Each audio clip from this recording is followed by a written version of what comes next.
Good evening, everybody. Welcome to what is normally your Monday night's edition of Not Another Rangers podcast, but because of the transfer window and the 44,000 podcasts that we're already on, we thought we'd leave it to the Tuesday night. So where we can actually review what happened in the transfer window, take a look at the result of the weekend against Hibs, which got Scott apoplectic and has been for the last couple of days. I've had to mute my notifications from him and then look forward to the game against Kilmarnock tomorrow. So unfortunately, Ricky is travelling from somewhere to somewhere, from back to Cyprus, I think, so he's not with us tonight. But we have a special guest who probably needs no introduction to the world of podcast in terms of Rangers. We have Martin from the Rangers Rabble. So, Martin, welcome to this evening's show. Thanks for coming on. No, not a problem. Special guest pushing it a wee bit, though. It's a special guest. You know, that's not just a guest; it's a special guest. So, as we probably do, you know, and I'm sure everybody already knows who you are, Martin, and what you do and where you are. But give us a wee plug to start the show. Okay, I run a podcast called the Rangers Rabble Podcast. Live at 5 every night, Monday to Friday.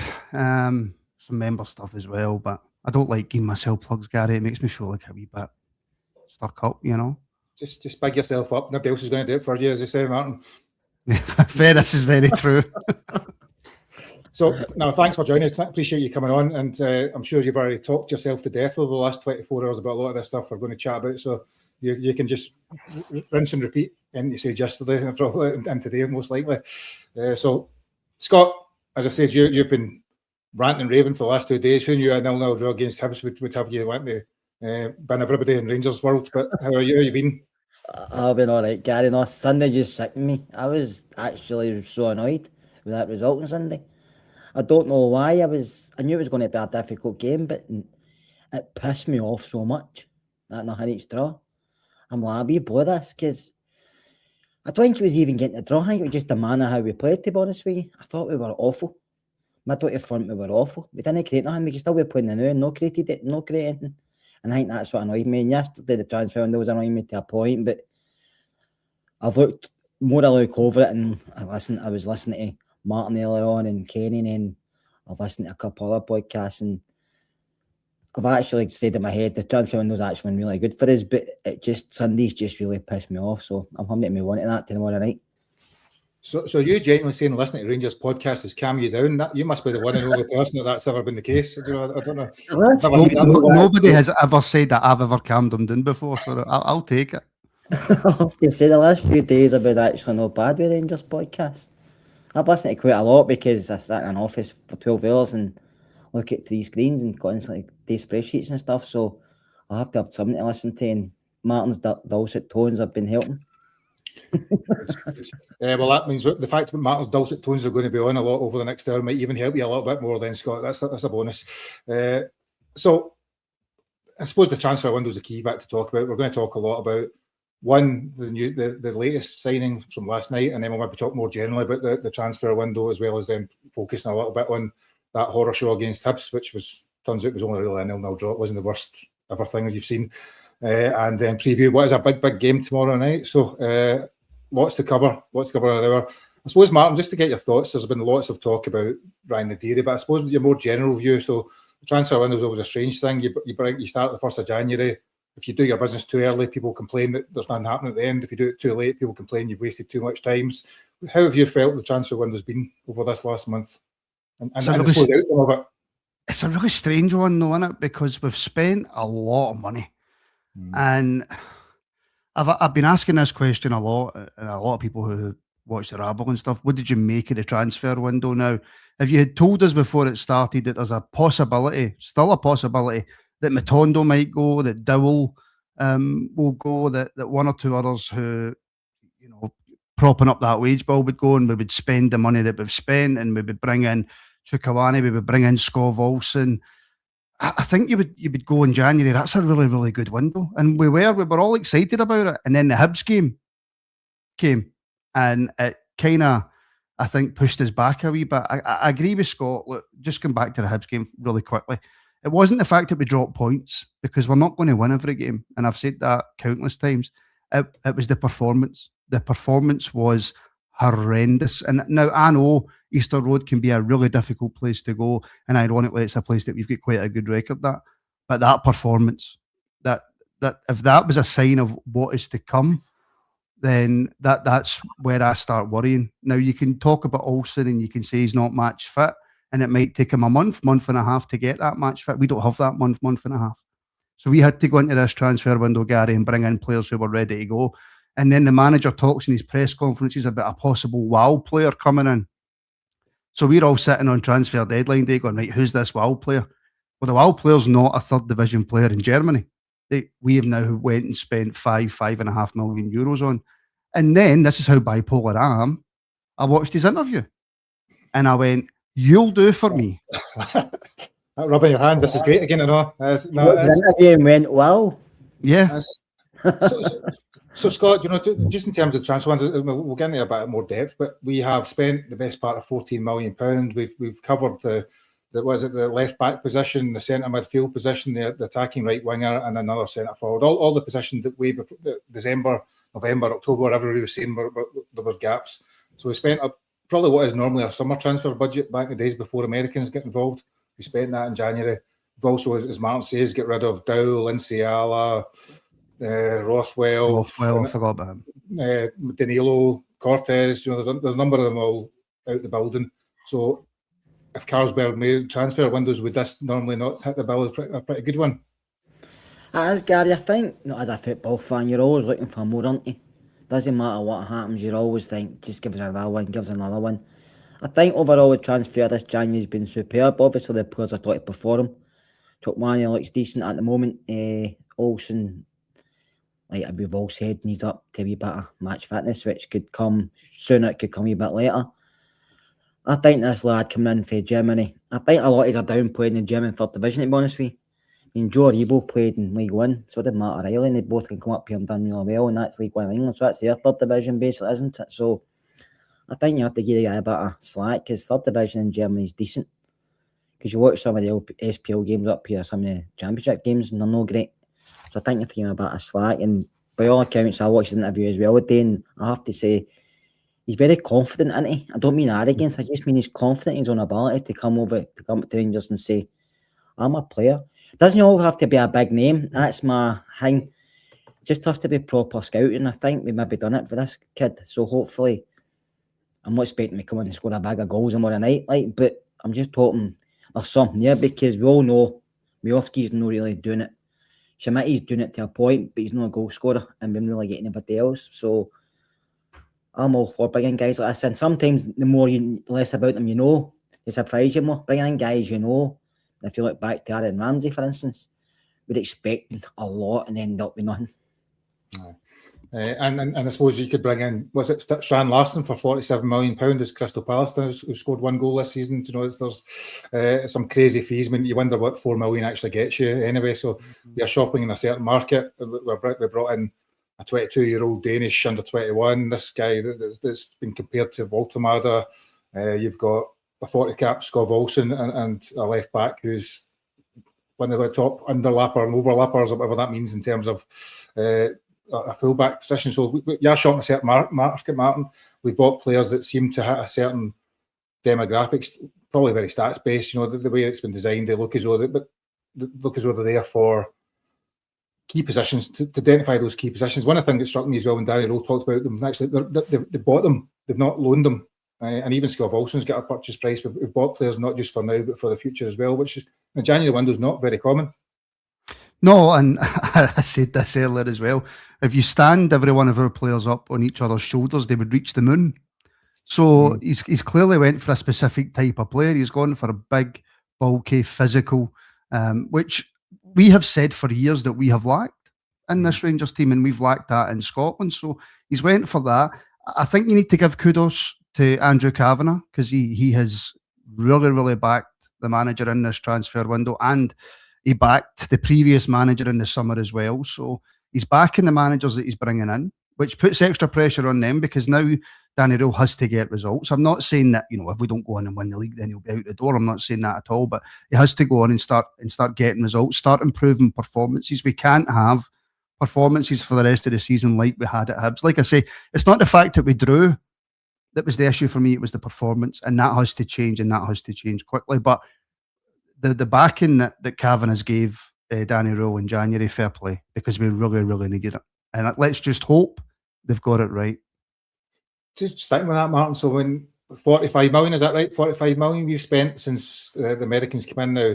That's unheard of, for a number of years. It's back to the David Murray days when we'll spend. That's now you can argue about how good, bad, or indifferent some of the players may be. You can argue whether it was the right players at the right age and the right experience were bought. But in terms of backing, in terms of 17 players, 18 players, I think we brought in since summer now. So there's been a complete rebuild, and the Americans have invested heavily in trying to get us to the top. They have. And what I hope is I hope that this first season especially has been a massive learning curve for Kavanagh and Marath. And they'll learn from the mistakes that they made in the summer. Now, we can look at Thelwell and we can look at some of the players that he brought in, and maybe we can now look at the likes of Chermiti and players like that and go, well, maybe he had a slight point. But my hope is now that Kavanagh, Marath and whoever else, Thelwell Jr., have learned from mistakes. And this is a gamble. This is a real gamble that Danny Rule and I think the scouting department have took. If you go and you get a player from the third division in Germany and you make that one of your main signings of the transfer window, and he doesn't get off to a really good start, he's under some serious pressure. Can he cope with it? I know Rostock have got a massive fan base, but can he come to Glasgow? Can he come to Ibrox and handle that pressure? I sincerely hope so. Yeah. And just on then, Nadir, Scott, so there's been a lot of talk, right? So as Rangers fans, we're quite bad. We kind of make the assumption that you're playing the German third division, so you're rubbish. So you can't, and somebody else should have bought you. Why have somebody else not bought you? Because that means you're not very good if nobody else has took you yet. Mm-hmm. But looking at the profile, reading all the stuff, and at the end of the day, we don't know enough a lot about the guy, but 6'4", very much in terms of link-up play. Looks not necessarily the quickest or the most skillful, but knows his way around the box and probably fits, as Martin says. We've signed 4 players in the January window. I think 6'2", 6'3", 6'4", all 4 of them. He's the German style of strong, physical, aggressive players seems to be the model they're looking at. Yeah, I think we had to get more physicality in the side. We were lacking on the physicality in the team. We were a very small team at one point, and now we're getting the opposite. But if you look at the profile player we brought in, something I think for the summer has to be better, but the profile has been younger. I think there was 9 players or something under 24, which is a lot of youth coming into the squad to try and build. So they're building, not just for this season, but they are building for maybe next season, whatever. So, which is good to see, because they're giving these guys a platform to say, they play with us for a year, 2 years, show what you can do, and then maybe you get them bigger move to the promised land of the big money. So that's all we can hope for, Gary, because signing guys like Tukwari, which I didn't really hear of him either. I didn't know much about him, but he looks a big physical boy. He's good on the ball, and what I've seen so far. And the day is going to be the same, I have to say. I think when you're short on these markets, you'll get a fright, because before we didn't really do that. I know a man came for a place nobody really heard of, and he's done really well. I think sometimes Morelos as well, maybe, Scott. Yeah. Morelos as well, yeah, he came from Finland, didn't he? And Jonathan Johansson, I think you tipped us off to him. So I think sometimes getting guys, like I said earlier, you've not heard of can really make you look up. But I think we have to start shopping for value as well. You just have to look at Hearts been signing Braga. I think it was about 600,000 or something, maybe less than that. But what he's done, he was in Norway second division. So there's talent there. You just have to be clever enough to spot it and use it wisely, because we don't always have to shop down south. Do you know what I mean? I know we have a lot, but I think that was maybe because Russell Martin was the manager, but I think Danny Rose more clever on that, Gary. I think he maybe want to shop about, but I think there's somebody else for Norway today. I don't know if that's going to happen. I don't know if Martin knows any more than me, but just what I've seen on social media, the boy Dow, the Trums or something, he's only 20, so it's good we're getting linked with young guys who we're building them up. Maybe that's a model we're going for, but also guys that are willing to come here and grow, win stuff, and then move on, which is what I like.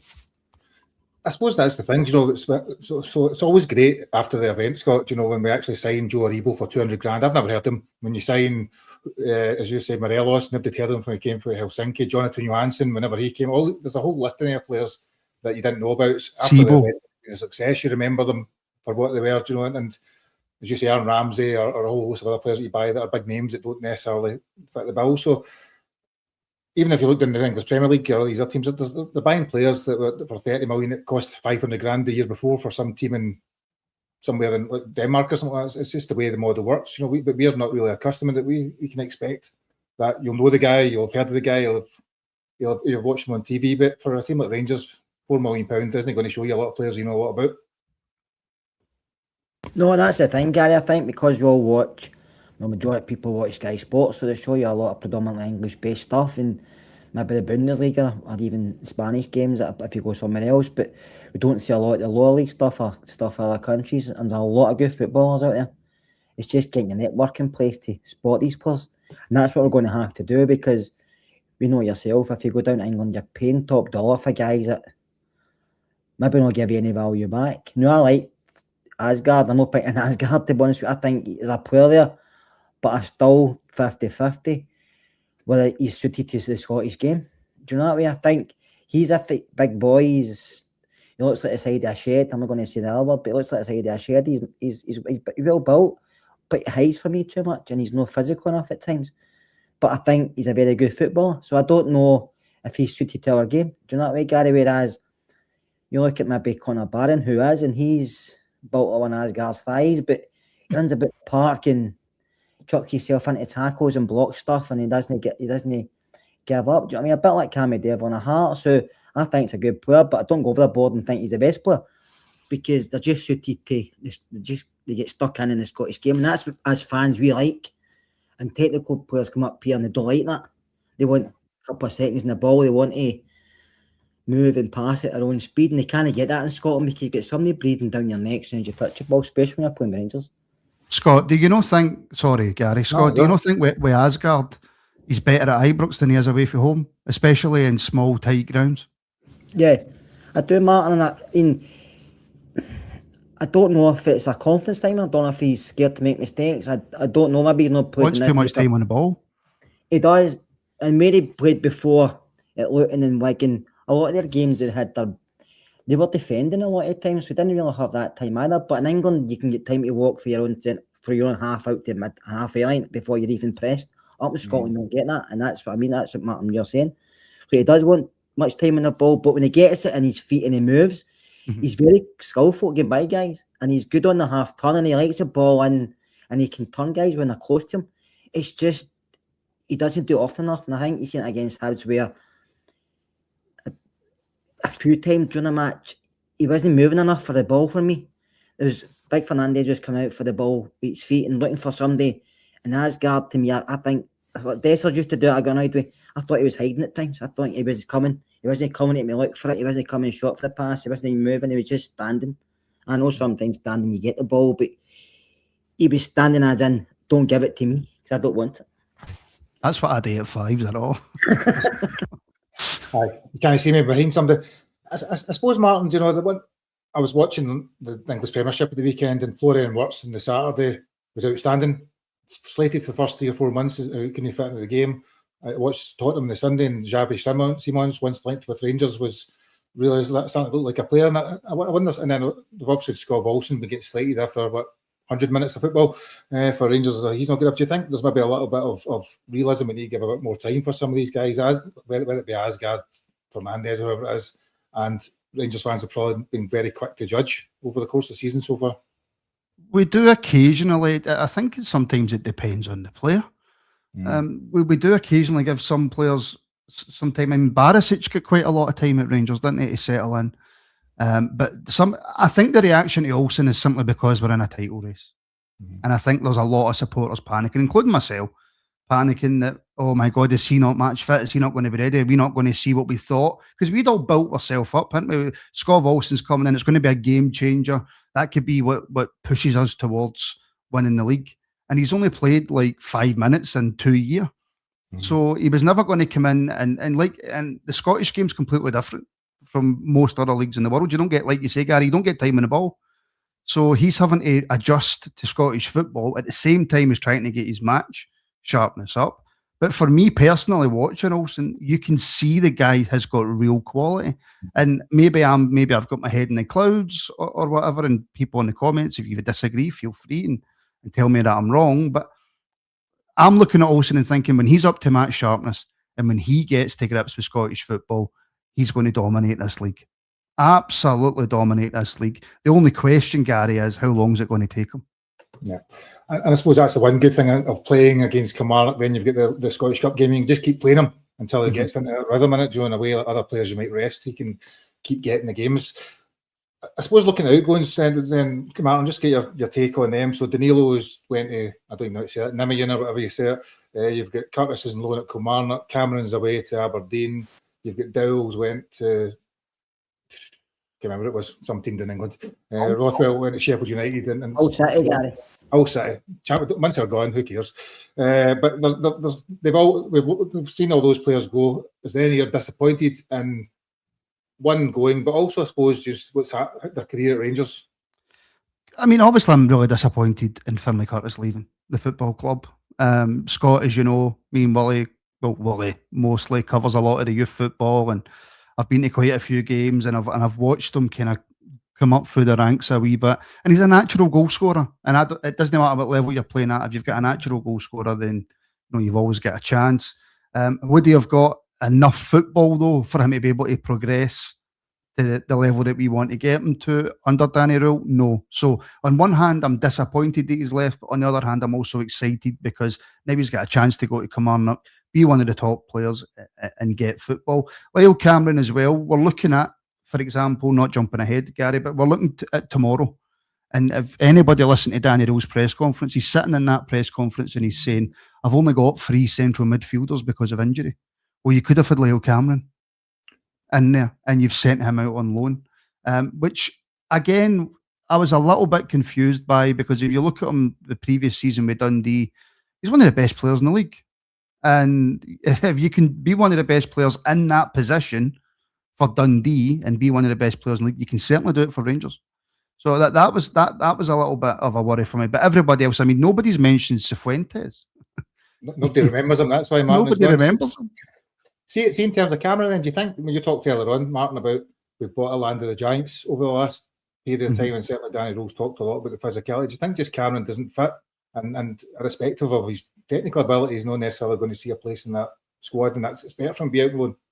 I see, that would disappoint me, because you've got to have players with differences in your team. But look, I'm 100% behind the manager. I'm 100% behind Danny Rule until he gives me a reason to change my mind. So I'm not. At the same time, I'm disappointed Cameron's away. I'm also not going to have a go at the manager for doing it, because I'm still in that phase of believing in everything that he's doing.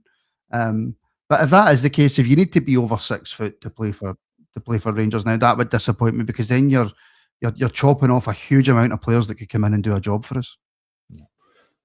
Scott, we also saw Joe Rothwell go yesterday to Sheffield United. Surprisingly enough, I thought it was going to be a loan, but it turned out to be a permanent deal, which was quite pleasing to see that chapter's ended.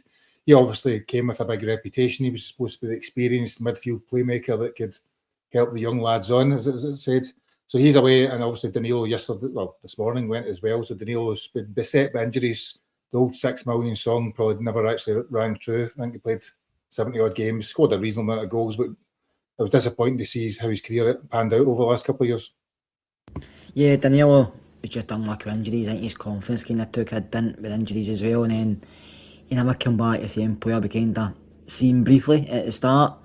Rothwell just getting up to speed with the game. I thought he lacked mobility for a kick-off. I thought when he ran, he looked like he was towing Pedro's caravan.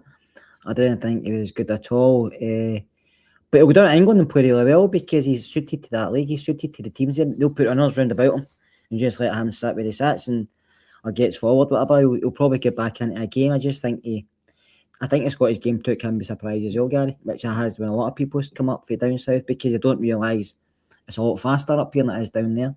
So, and as for Lyle Cameron, I mean, you can't see his size, Gary, because Manny was just talking about Conor Barron today, saying he's going to be back in 2 to 4 weeks, and Conor Barron's not the biggest, but he's looking forward to getting him back. Physicality. I just feel Danny Rule, he was never his player. He was even Russell Martin's player.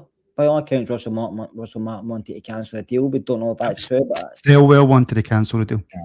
So maybe he's just never get a fair crack of it. The boy, I like him as well. I think there's something there as well. I agree with Martin. I think there's something in him. I think he can offer you something not got. He runs late into the box. He can come up with goals. He can create chances, and he doesn't stop running. It reminds me of Jason Holt, but slightly better. But I think it's better for him being away because I think he will get more game time. I think at Rangers, even if we were struggling for midfielders, I think he would just probably put Raskin in there, Asgard in there, or Mikey Moore in there. I don't think he would play Cameron, so I think the boy's better where he is. First game, Gary, for Aberdeen, and he gets an assistant man of the match. That's no coincidence. And Aberdeen are ranked rotten. So I think that shows you the quality the boys got. I think, do you know what? I agree with Scott. I think he's one of the players that Rangers fans liked and thought, there's something there. But at the end of the day, the manager's the one that picks and decides. And if he's never seen anything in him that suits him and his style, that's. But I will use it against rule, Gary, but if I turn against him. It gives you something to beat him with at a later date, if need be. But it'll be in 5 weeks' time. So I suppose in terms of the transfer window, when we come to a close, we've brought in these 4 new players. Romans, I suppose, are 4 of them, Martin, do you think the 4 of them are going to be automatic starters once they're up to speed? Or do you get such a thing as automatic starters nowadays in football? I don't know. I really like Magoma. I'm quite a big fan of Magoma. I think he's, for a boy his age who's not really played that much football, I think he's been incredible for us. He's had a couple of poor games here and there, of course, but I think he's been incredible for us, and he never gives up. He keeps constantly running. He needs to add stuff to his game, of course he does, but what I'm hearing about Romans in training is that he's on a different level. Right. That everybody's so impressed with him. And again, Gary, he's 6'1". He can run up and down all day as well. And hopefully, Magoma can learn a bit from him as well. So what I hope doesn't happen, though, is that he comes in, and I know Jaden Magoma's only on loan, and there'll be loads of people shouting, "Shut up, Martin, Romans is our player, we need to play him." But I think Magoma's earned himself some more time in this Rangers team. Yeah. No, I think you're probably right. You can understand the argument that Romans is our player, so let's just put him in, and Magoma, he was on loan, so let's ditch him, it doesn't matter. But I think if you're a manager and you've got respect to the players, you don't just cast one off to put in another one. That doesn't really work for you. That'll turn against it. You've got to manage them properly. Magoma's done reasonably well. I think Romans probably suits his style better. But he's got time to build up and get into the team and play the odd game and start in a way that isn't the case. I think Danny Rule said today, Martin, that he's pleased there's now 2 players for every position. Pretty much he's got the ability to rotate. Now, whether you think the second player in that position is any good or not, it's a different debate, but he says he's got a squad now, a bit of depth in it. I would argue right back for me is a position where I'm slightly worried, because we've got Tav, who for me, for a couple of seasons now, albeit he's scored a few goals this season, his legs have gone. Max Aarons isn't good enough to play for Rangers Football Club, in my opinion.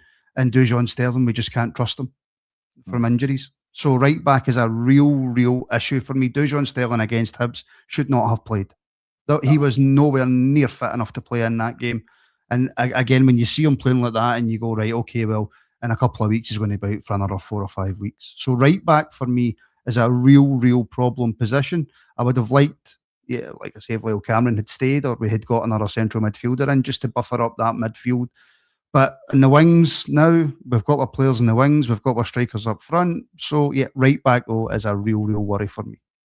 Well, actually, the same question, Scott. So I'm interested. So, I suppose, is there a position where we're still exceptionally weak, or still weaker than we should be to win a league, since you're more negative things to me? You seem I'm too positive. Is there still a position whereby you think that it might cost us dearly? Probably right back and centre back for me. I think centre back, Suter can get injured, and Giga has got a mistake in him every 10 minutes. He can play well, Giga, and then he can have a brain fart, and you can see the goal, because that's what he's like. Fernandez is improving constantly, but on Sunday he did make a couple of errors, but he also was probably our most attacking player. The only one trying to run out for the box with the ball, and he was telling other guys to go forward, and he's running by him. So I think that centre back cover, because Cornelius, to me, when his loan's over, you just send him back. He's been a total waste. I know it's not his fault to get injured, but I want to be pursuing that. And Aarons, we all agree with Aarons, he's just not good enough for Rangers. He's not good enough at all. I think Tav had to start on Sunday. I said that to you. I brought him on. But if a manager's trusting Sterling before Tav, it shows you the manager's not fully invested in Tav playing in big games for me, because Sunday was a massive game. Do you think When was the last time Tav missed out on a game like that? Do you think it's the load thing? I mean, I suppose as we get to domestic, I was thinking about this because obviously one of the things we talked about the Hibs game was the lack of creativity, and people can criticise Tav as much as they want, but he still remains probably one of our most creative players. So, and as you say, Martin, Sterling's lack of creativity or lack of any attacking threat whatsoever didn't help. So you wonder if it was very much playing the Porto game, and then for domestic games, I don't think you're going to be tested defensively enough in most of them that Tav shouldn't be that attacking outlet down the right hand side for the rest of most of the games I've seen. You can maybe argue away to Hearts or away to Celtic, but most of the other games you think I'd rather have the potential for a defensive mistake but more creative threat than Sterling and no creative threat at all. But then you're going into the Hearts and Celtic games playing somebody at right back who's not 100% match fit because they've not played enough games because Tav's played them all. And then you play Tav against Celtic and we know what happens. You play Tav against Hearts, we know what happens. You play Tav against anybody with real pace or a long ball in behind, you know what happens. And that's my big worry. He's not good enough anymore. I mean, listen, if you want to play Tav right wing, by all means go ahead and try it and see what happens. But do you feel comfortable, Gary, with Max Aarons and Tav as your options? I think Max Aarons is an average player, to say the least. I think he does a defensive job. Sterling is not to be trusted for injury, is defensive. I suppose what I'm saying, domestic games, I think the majority, and particularly at Ibrox, when we've got the ball and most of the ball, I'd rather have the attacking threat at Tav there because his crossing's still better than most, despite people say, and his finishing's still better than most of the guys we've got. So I think even games, against the smaller teams, Gary, but how many times have we went, oh, Tav's fault again? But is that not? I mean, some of that has been about the lack of defence. I mean, what I think Danny Rowe was talking today, actually, not necessarily about Tav. Picking an example, I think he was talking about the game against Hibs and the transitions. It was the issue was they were getting caught up front, or players up front were losing the ball, which was creating the space to play the ball over the top. And if you want the game against Hibs, I'm pretty sure they targeted Magoma over and over again on that ball over the top, didn't they? Because they were catching them in transitions. So I suppose defence always starts with the front, doesn't it? It's maybe the argument is if you're defending properly from the front, those balls into the channels only happen in the first place. So there's a chicken and egg thing in it. For me, if Tav plays that Hibs game, he's not in a position at right back to cover. So Martin Boyle just switches over to the right hand side, and there's all that space to run in behind him because Tav will be stuck up the park because he's not got the legs to get up and down. So you either have Tav staying in that right back slot, so then he's not creating, or you have Tav pushing up the field to create, and then you have to have somebody to cover him anyway. I'm going to get into a wee bit of debate. Sorry, Scott. I suppose one of the things I noticed in Sunday was, and it goes back to old Ryan Jack's story, is that Ryan, I watched Raskin peeling over to the right a lot of times to the right back position, and then he had whoever was in front, can't remember, it was say it was Aarons or Sterling, but it didn't go anywhere. Whereas if what you're doing, if you were having Raskin or whoever it may be, Chukwani, peeling over to the right, then you've Tav further forward, there's probably a more creative threat in terms of that way. So it depends how you do it. I'm not suggesting for a minute there's a right or a wrong answer. I suppose it's just how you maximise the attacking threat. Against Hibs, the attacking threat, Scott, was, as you said many times, was horrendous. And I think part of the challenge is you've got a defence that doesn't create much, which meant they weren't pushing up far enough, which then meant midfield weren't pushing up far enough, which then meant the attackers were isolated and so on. The problem is, Gary, if we've got three guys who can play right back, one's not good enough, one's injury prone, and one's past his best, but the one that's past his best is probably still the one we can rely on most compared to the other two, because Sterling, as Martin's alluded to and as we've done before, you don't know when his next injury is going to come. It could come the night when he's in his kitchen. Do you know that way? You just don't know. And Aarons isn't good enough. And Tav, people have always get by Tav ever since he's came in Rangers. He's just now he's not getting legs to recover as much. But anybody just hits a ball by him, they usually get by him anyway. But if you're looking to create chances, because Sunday against Hibs, doesn't matter if Tav was playing, we should get beat anyway. Do you know what I mean? Hibs should have finished us off very easily if it wasn't for Jack Butland. But I just feel for creating chances and stuff, because every set piece we had on Sunday was poor, and Tavs have been poor at times, but at least one out of every maybe 3 or 4 that gets on point, because they were putting balls into the box. I don't know how many times the Hibs keeper just came out and comfortably cleaned them, and it's like we were only doing that before. We were doing other stuff, but on Sunday it was kind of Sunday was back to normal we had seen a few months back, which to me it fell earlier on. That's what annoyed me the most. It wasn't the point, because I know we're going to drop. It was the performance. I thought we've came all this way, get back into this title race, and we're playing absolutely awful. So I'm just hoping that's a lesson learned, as they keep saying. So see, I'm going to go back to the Scott Hibs game then. So obviously we made a few changes from the Porto game. I think the big debate everybody's had ever since then is the lack of creativity. Now, I suppose I want to get into this because it's a strange one, because we talk a lot about the lack of creativity, but we've got Gassama, Asgard, and Scott Olsen, Chamiti. You've also got obviously Raskin and Chotwani were playing. So there's arguably the creative options are there. I mean, Asgard has been a creative player in his career. Gassama can beat people, so on.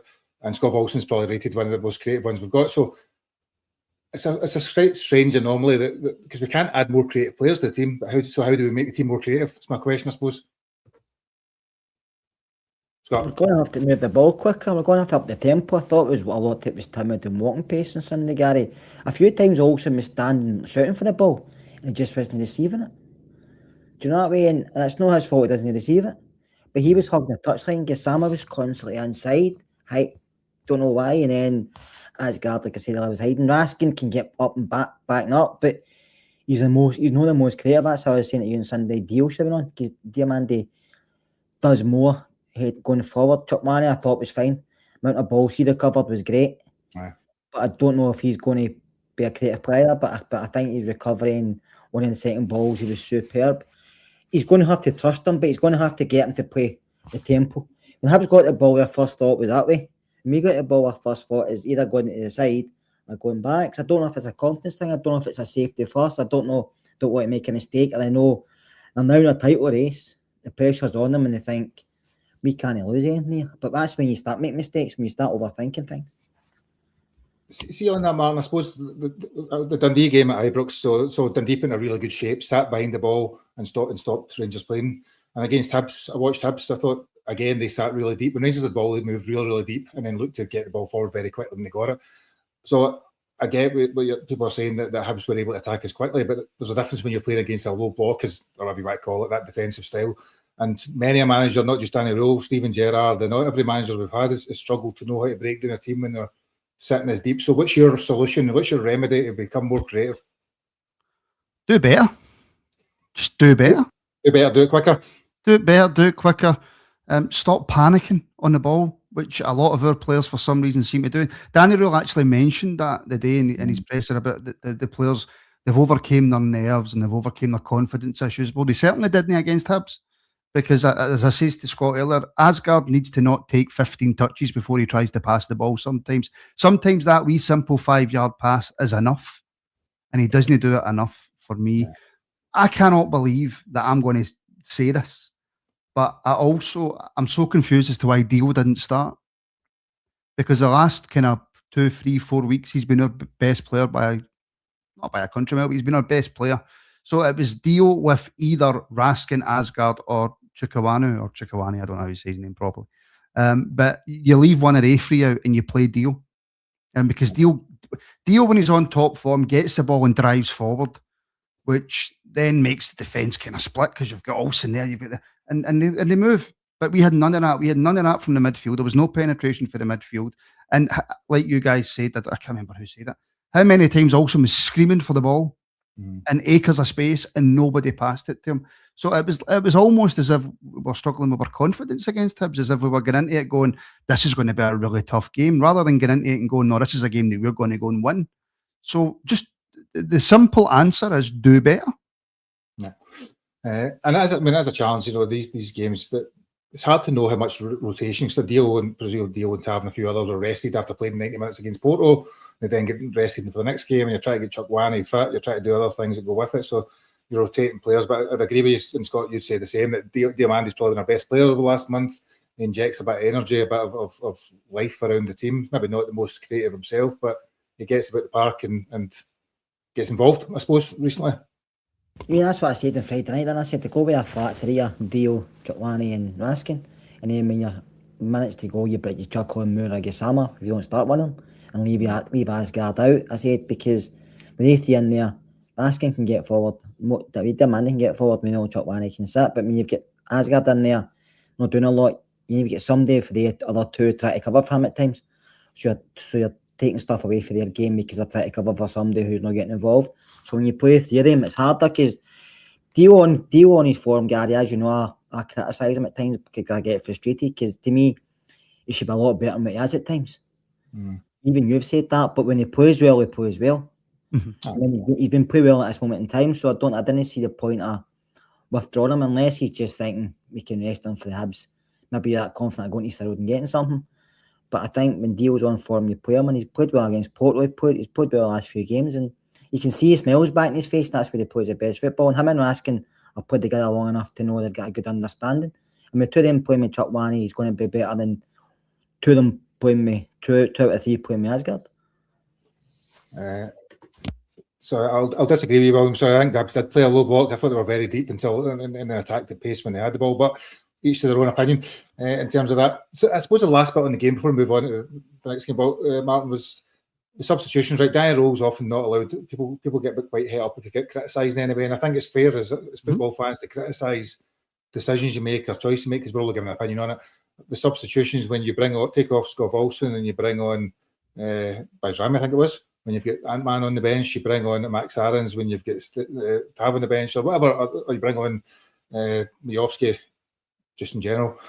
So there's question marks, I think, on Sunday, maybe for the substitutions, and it's maybe worth not necessarily criticising, but just pointing out, it's not about always getting players getting things right. But I think he potentially got things wrong on Sunday. Don't you dare criticise my manager. I'm going to. That's why I'm asking you. But he has to make changes at half-time in that game, and he doesn't. And he has to make them at half-time because it's clearly not working. That wasn't one of the first halves where you go, right, okay, it didn't quite work for us, but it's going to get better in the second half. Everybody in a dog knew that if we go out there with the same team, the same thing's going to start happening in the second half. So he had to make changes at half-time. He didn't. What was it, 55 minutes, I think he made the first change? So he kind of got the script pretty quickly, but I don't think he made the right changes. And you're talking about, the players that we have to come off the bench. Well, for me, that game against Hibs, that's perfect for a Finlay Curtis to come on apart. It's absolutely perfect for him because you can play Finlay in the 10, you can play Finlay out wide, you can play Finlay up top. I looked at the bench and I thought, there's not a lot on. I mean, Ant-Man's not played any football. Miovski's not been scoring goals. I know he scored a hat-trick in the Cup against Annan, but, wow. Miovski's not scoring. So where was the goals in the bench? I didn't see many on the bench. You're bringing in Bajrami, who's barely played any football, and expecting him to work wonders. He's not going to work wonders.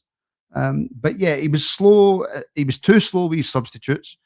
He's been like that a couple of times, but I'm giving him the benefit of the doubt as he's still in the learning process of the Scottish League.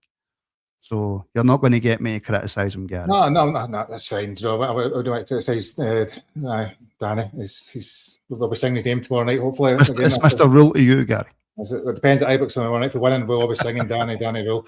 In terms, I suppose, just picking up on then, so Ant-Man, Martin, just your thoughts. I'm interested. We've talked about most in pod a lot. Ant-Man came a big reputation, the top assist maker in the Eredivisie, and bar that first game, he's probably struggled to get fit in, and it's hard to see when he's not coming off the bench in games that you think he should be coming off the bench because he's a natural replacement to Scott Olsen, for example. Do you think he doesn't really fit the plans, or it's just something more than that? Or what's your thoughts on it? We discussed it earlier. I think he needs time. He needs more minutes. I think one of the big issues with Ant-Man is his first game, we all went, oh, wow, we've got a player here. Look what he's just done. And then I don't think he's been ridiculously poor. I think he's been poor, but I don't think he's been as bad as what we're making him out that he's been, simply because of that first game in Europe, because he was outstanding. So I think he needs time. He needs to play through and get his confidence, which means, and he's a winger, which means try to take people on and getting tackled, which means try to do this, try to do that, and just building up his confidence. Unfortunately, as his supporters, because there's 14 games to go in a season, we're sitting back and going, well, you don't really have time to build up your confidence here, Ant-Man. You need to put that superhero suit on and get the work done. Aye, and it's a shame because he looked really good. He certainly had potential. What you don't want him to do is just fade out. And Feyenoord were allegedly interested in the transfer window, so there's obviously a level of ability there. He's a player, Gary. Who'll go to a league like Netherlands and do really well, and do super well. And then we'll all be going, oh, but why couldn't he do it for us? Because we never gave him a chance. Aye, and the tightness of the low block. I mean, I suppose I remember seeing people talking about Ant-Man played for a team go ahead of Eagles who were able to get space to run and beat people and so forth, whereas you can't necessarily get that if you've got 10 men sitting deep. He just needs time to adapt his game to be able to find solutions for it. Mm. And Scott, then I suppose the other one that came on was Bayrami, which was a strange one. I like Bayrami. I think he's a good player.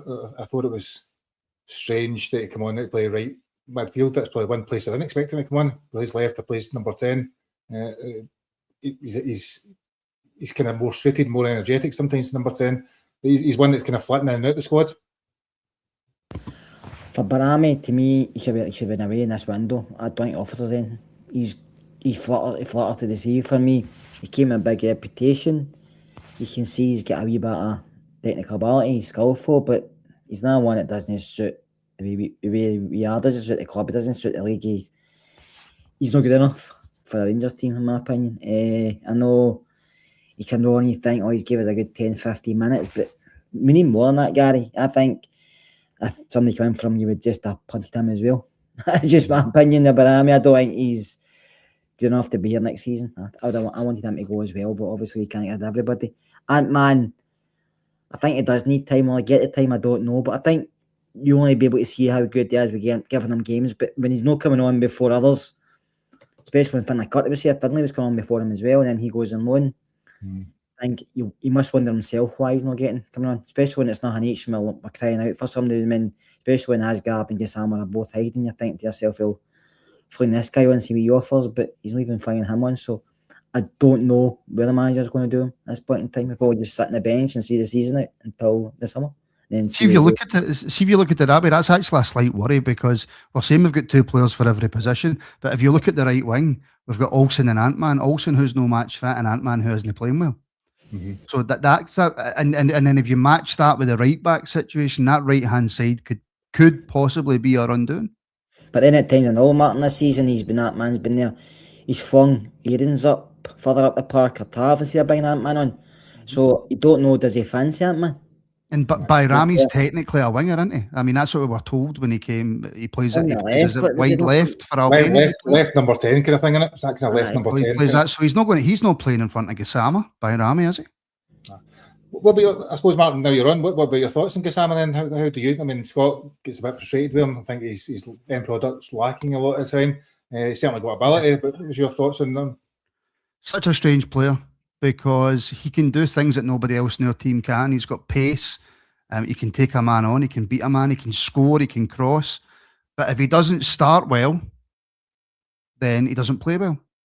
It seems to me he's a confidence player who has his confidence tested while he's on the pitch. So when he goes out to play, in that first 5 or 10 minutes, if he doesn't do things too well, you just don't see him for the rest of the game, or he's moping about, angry and annoyed and fed up, a bit like Scott's face now. Angry, annoyed and fed up. So it's a really, really strange one, because we got offered, what was it, 10 odd million or something in January for him. And that's one of the ones where you go, right, well, can we take that 10 million in January and reinvest it? Can we get a player who's on par or better? Maybe we have the same potential ceiling as Gassama. Obviously, we couldn't. It's a really strange one for me, Gary, because like I say, he can be such a good player. Look at the way he started the season. I'd agree with you. I think, Scott's probably debated this. I think he's got speed, he's got technical ability, he's 22 years old, his decision making is the thing that lets him down up to now. Down too much, Gary. He's down too much for me. He does go down too much. I do think. Plus, he constantly wears long johns. What's that all about? And you said there, Martin. One of the things he's kind of, and not to be stereotypical against French, he's kind of got that moody look about him if he doesn't, things don't go in his own way. And he goes a little bit. He scored and then yeah. I think it'd be a good impact player coming on when the game's tight or when the game's stretched. You bring him on fit with his legs. He can run at defenders who are starting to get tired. I think that could be him at this moment just to get his confidence back and start starting them games where he struggles. Would you say Mikey Moore's the same? Mikey Moore, if it's a 50-50, a lot of people, I like Mikey Moore for one reason. He doesn't give up, and even though he tries to beat something and doesn't come off, he'll try it again, or when he loses the ball, he goes and gets it back, whereas others don't. So he's still a young guy developing. You can see he is developing. You can see he's young, and he's not a player. But I like what he offers, even though it doesn't come off it. He takes a risk as well, whereas other players don't. He very, very rarely has a good start to a game, Mikey Moore. It always seems that he comes onto a game. Aye. I think he is very much decision making again. I think he'll get better. That will come, Gary, but I just like his overall game. I don't think he gives up. I don't think he drops his head. I think he keeps going even if he's playing poor, whereas other players, if they're playing poor, they drift away for the game and don't want the ball as much. But Mikey Moore doesn't hide even if he's rotten.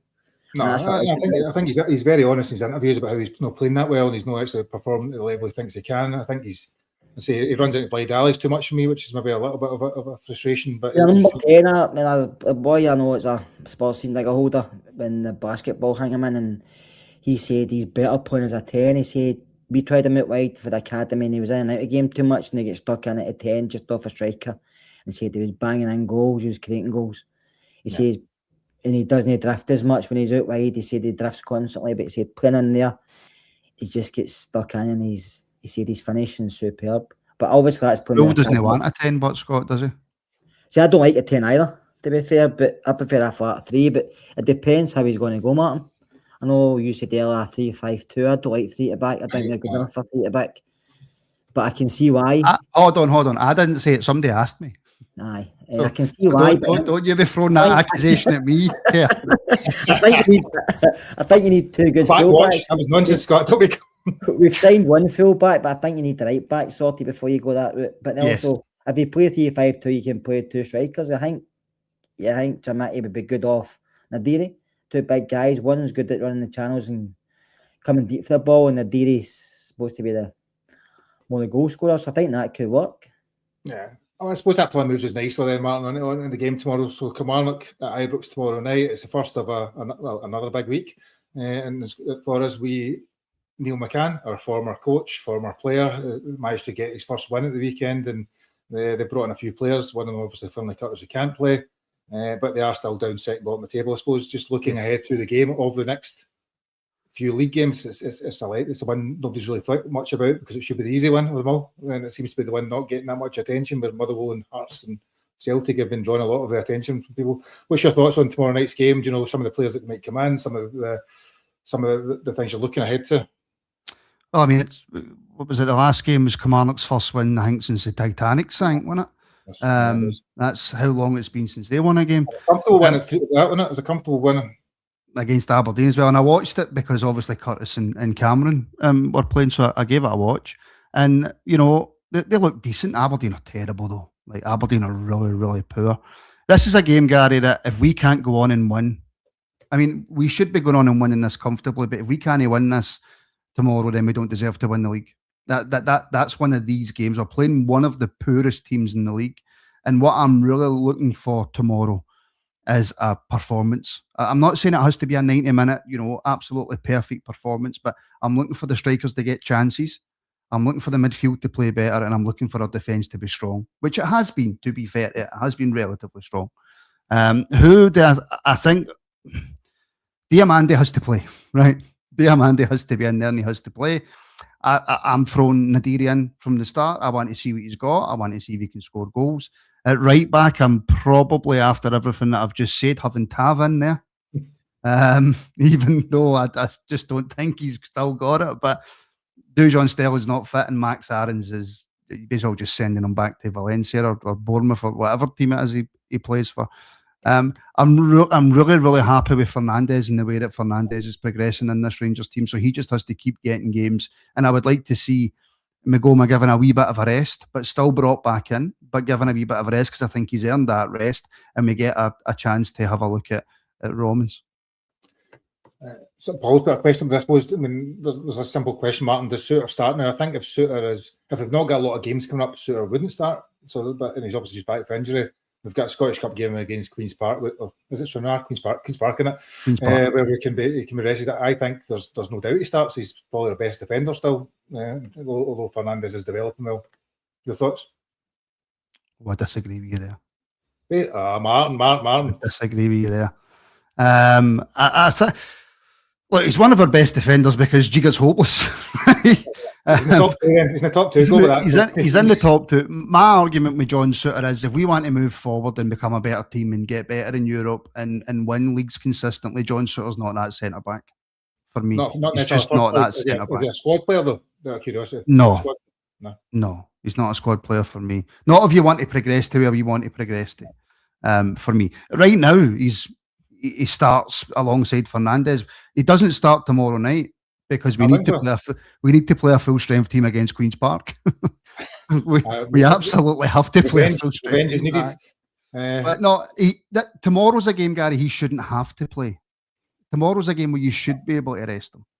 So give us we talked about defensive. Give us your front six or whatever it be, front five or six. Then so middle of the park, Dio and Raskin. I'm presuming you're saying then. I'm going Dio, Chukwueze and Asgard. I'm giving Raskin a rest tomorrow. Right.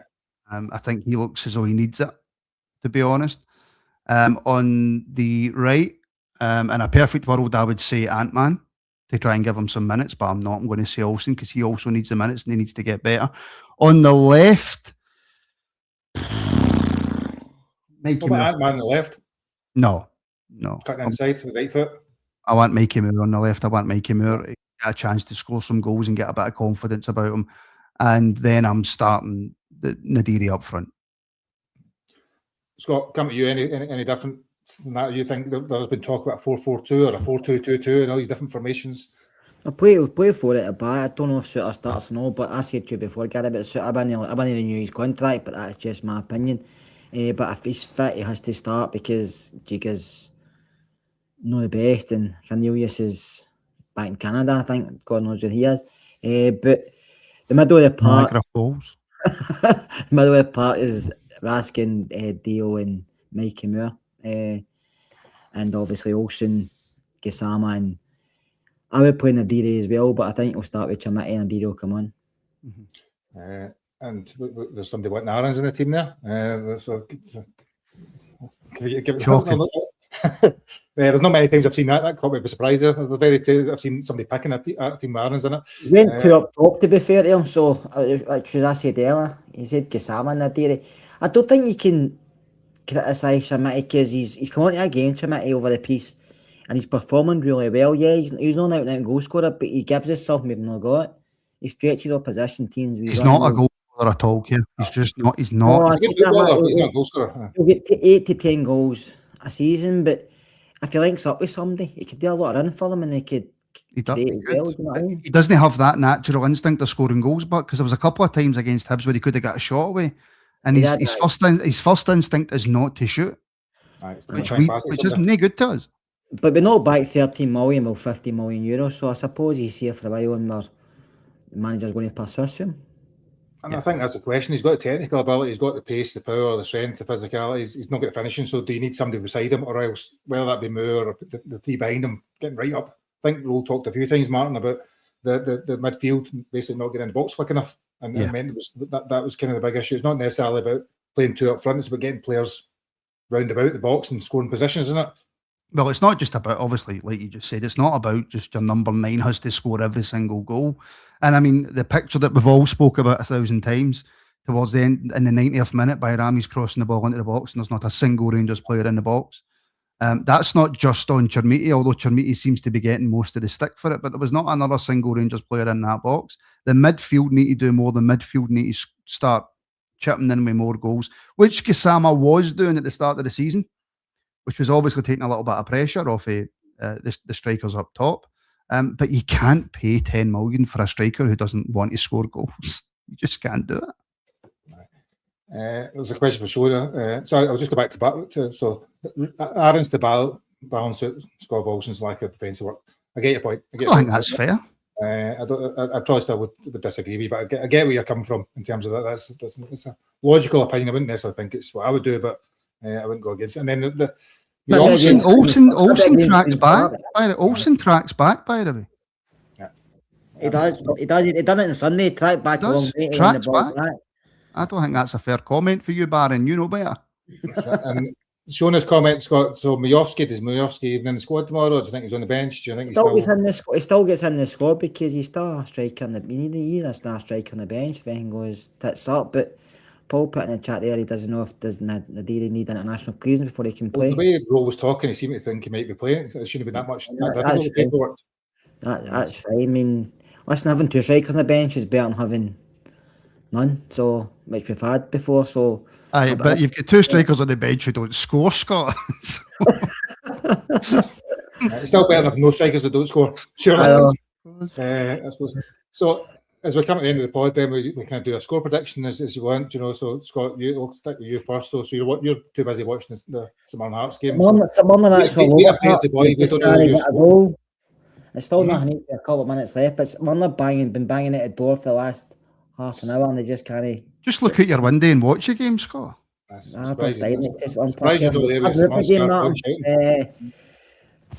score, I'm going 3-0. I think we need goals. I think we need to start banging goals, and I think we need a goal difference might come into play, and we've not scored a lot of goals. I think we need to start scoring goals. I think we're going to start them all right. Listen, if we can't beat Kilmarnock, we should just chuck the title race on together, because I know the winnings the weekend, but they're not a great side. So, and I know. And presumably everybody does. Did you go for Fernandes to score? Yeah, I'm always big Manny. I think you have to. Even with the bookies, his price is doing every week. It's not even a high price anymore. So I'm going with big Fernandes. I'm going with Diamande, and I'll go with Tav. Fernandes, Diamande, and Tav, right? Martin, come at you. I hope Scott's right. And maybe Nadiri is the absolute game changer that we needed, and if he is, then brilliant. But I just don't see us scoring 3 goals right now. I just don't see it. Because you talk about a low block, I think that's exactly what Kilmarnock will do tomorrow. I think it'll be an absolute low block. I think we'll probably struggle with it a little bit, and I'm 2-0. I'm going to say 2-0. Fernandes, both of them. Just Fernandes the header. Do you know? And he did miss a really good chance. Fernandes actually on Sunday. He should have scored with the header that he had. That they barely touched. I'm going to go with. Let's go 3-0 as well. No, in fact, go 4-1. We must concede a goal some point in the league. We're not conceded 1-6. And do you know who I think? I think Chermiti will score, because often when you bring in a new striker, what happens is a striker that's not been scoring scores. So I think Chermiti will probably score. And Fernandes, obviously, we've got to say, there's Can I ask you a quick question, Gary? If that's all right, just before you finish. Do you think players that are sent out on loan should be able to play against their parent club? It's a tough one, because I can see the point from the individual's point of view that should they want to play against them, because it then becomes questions of bias and all the stuff that goes with it. So it's a tough one. I think for the individual, if they've signed a contract or in secondment, as you might call it, in terms of a work thing, they should be able to free rein to play. But I can understand the logic behind it, but I don't have a strong view either way. I'm sure they do it in other leagues. I don't just stop here. I'm sure they do it in other leagues. You can tick a wee box, because I play Football Manager. You can tick a wee box which says can play against parent club. Well, see, if it was me, someone sent me out on loan, it was me, I'd want to score against them just to prove a point. Well, that's why you don't want to play against you. That might be the reason. That answers your own question. So on that, I think that brings us to the end of the pod. Martin, thank you for joining us. Do you want to give us a final wee plug for your show again, so people know where to find you? No. I'm very, very happy to be invited on. Thank you very much to Karen. If anybody wants to look at this face more often, then if you just type Rangers Rabble into your YouTube, you'll find me. For those that don't want to look at this face, can we find it in Spotify and Apple and all those things? You can find it in all those. But the only place you can get it for some reason is Amazon Music. Just Amazon Music doesn't like me for some reason, so it won't work. But Acast, iTunes, Spotify, and all that. I would rather look at me than listen to me. So I would just what I would do is subscribe to my YouTube channel, click on a video and hit mute. Just look at me for an hour and a half. There's a recommendation. That's what Martin tells everybody. Just please look at him for an hour, for as long as you possibly can. So thank you for joining us, Martin. We will be back on Friday night. Scott, always a pleasure to see you. Hopefully, I will see you tomorrow night. Catch you at half time, Gary. And hopefully, come the end of the game, we've got another potentially closing in the title race and the gap, depending how the result happens over the road.